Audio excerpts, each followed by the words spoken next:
Bienvenue sur Mama Théa Medium TV. J'ai l'honneur aujourd'hui de vous présenter une consoeur qui nous vient de Dunkerque, qui a aussi un cabinet à Monsieur d'Alsace. Vous trouverez ses coordonnées, son numéro de téléphone en bas dans le descriptif.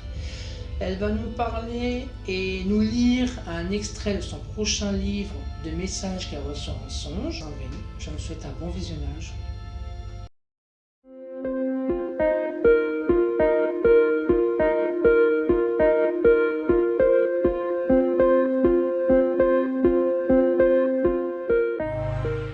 Extrait de mon expérience, comment atteindre le sommet inspiré par mes guides.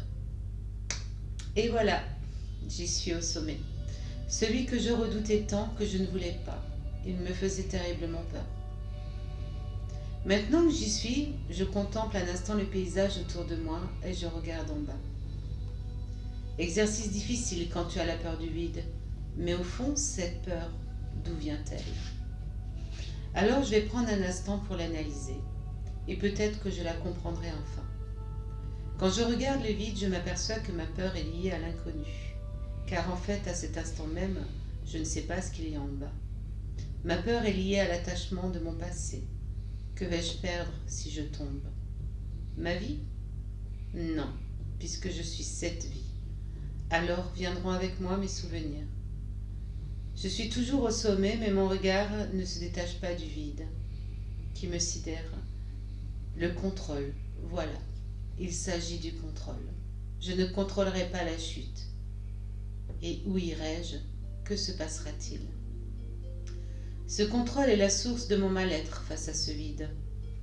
Que vais-je faire pour ne pas avoir peur?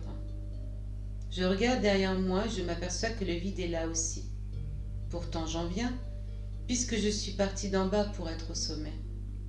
Ai-je eu peur? Parfois. Mais est-ce que j'ai eu peur de continuer mon ascension? Non. Pourtant, comme pour le vide, je ne savais pas ce qu'il y avait au sommet. Bien sûr, tout était différent. Quand j'étais en bas, 2 personnes étaient présentes à mes côtés. Mes parents, puis une fratrie. Pour ne pas avoir peur, il suffisait de faire comme eux. C'étaient des éclaireurs en quelque sorte.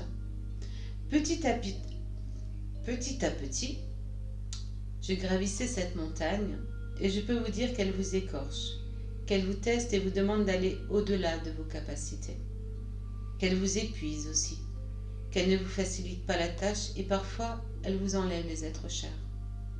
Mais ai-je une seule fois voulu la redescendre, cette montagne? Bien sûr que non. Au contraire, elle m'a permis d'aller encore plus vite et de puiser en moi les ressources nécessaires. Ai-je eu peur de son sommet? Oui. Ai-je eu peur de ne pas y arriver? Oui, plus d'une fois. Mais l'envie de me battre a été la plus forte. Au milieu de mon ascension, je perds mon premier repère, mon père. Tout s'effondre. Non. Nous étions préparés et il m'avait insufflé ce qu'il savait pour me rattraper aux prises si jamais et de continuer ma route. Je continue cette ascension en sentant les prises qui deviennent plus fragiles sous mes doigts. Je n'ai plus la forme de mes 20 ans. Mais j'ai cette persévérance qui me dit « tu es une battante ». Et je perds mon deuxième repère, ma sœur. Dans sa chute, elle m'emmène avec elle et je lâche les prises sous mes doigts. Heureusement ou pas, l'avenir nous le dira, une branche qui sort de cette montagne me retient et m'empêche de la redescendre. Je ne veux pas qu'elle me retienne, je veux juste être avec ma sœur. Mais rien à faire, elle ne me lâche pas. Alors je ne lutte plus. Non, je ne lutte plus. Je resterai 3 ans sur cette branche. 3 ans à ne pas pouvoir bouger, à ne pas voir le sommet. Je ne voyais que le bas de la montagne et j'attendais patiemment que ma sœur revienne. Elle ne reviendra pas, mais elle me fera le cadeau le plus extraordinaire. Me faire renaître à la vie. Oui, renaître.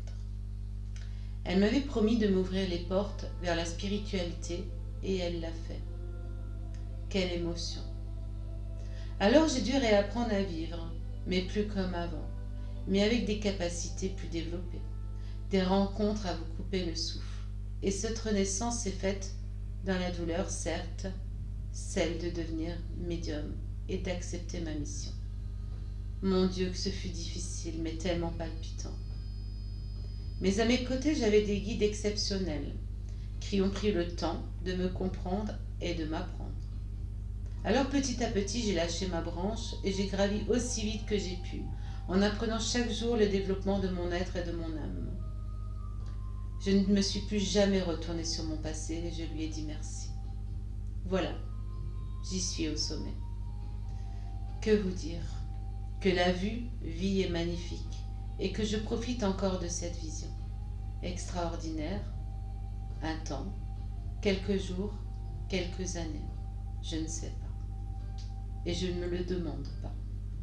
Puis je regarde vers le bas et je me dis qu'un jour, faudra la redescendre cette montagne pour que les prochains puissent à leur tour admirer la vie. Mais je ne me retournerai pas. Et quand je descendrai celle-ci, j'espère que la descente sera remplie d'amour et de partage, comme pour la montée. Que je descendrai sans peur, seule ou accompagnée, Dieu seul le sait, mais avec la sagesse en plus.